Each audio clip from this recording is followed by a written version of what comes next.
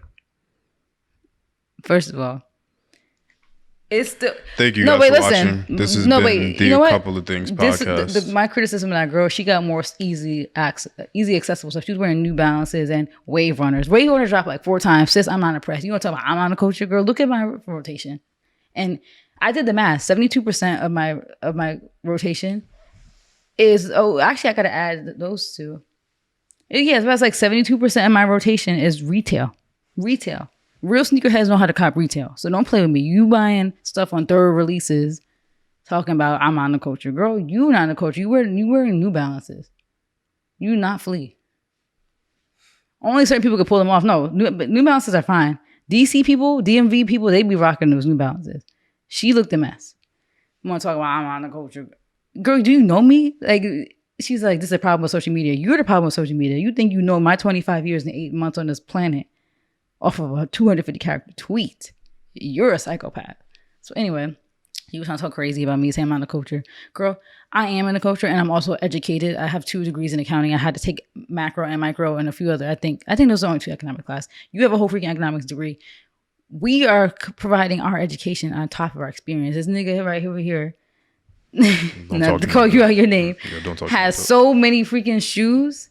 You have no idea. And you want to say, I'm not part of the culture. This is the culture right here. I've been like a student for 8 years. I am culture. I've been a student of him for like 8 years, learning this game. He has so many shoes that you would throw up, okay? And sold them. So yeah, you mad at him because he's a reseller, right? But sold them. So I got economics degree, accounting degree. We both had to take macro and micro. Basic supply and demand. You're going to say, I don't know when I am the culture. You probably not even a Black American talking about I'm not the culture. Are you even a Black American? Is this even your culture? Or are you an immigrant? Like your parents immigrated here and didn't create this culture of sneakerhead culture, because I came from Black Americans. So please don't ever even try me. And not even that. I'm from Brooklyn. Lived in New York, from the Northeast. You're not from Brooklyn. And you sound pressed. So it's just because I don't like people acting like they know me. I'm cutting you off. I'm educated and I'm a part of the culture. So that's where my point of view comes from. On my point of view as the resale game comes from economics, supply and demand, and the fact that I've been on Adidas Confirmed app, taking L since 2016, 2015. I was crying tears because I couldn't get Yeezys. Been trying to get shoes forever. Like, been a part of this. Been copping shoes. Literally was in the dorm room hacking the Confirmed app to make it look like I was in New York to try to cop shoes. Like, girl, don't even try to play me. I know this sneaker game and I've been a part of this for almost 10 years. So, and she didn't even reply back because these people always in my mentions and are peas. I'm not gonna say the word, but they wimps. Like, don't come in my mentions and I reply and you don't reply back. Let's have a discussion. Anyways.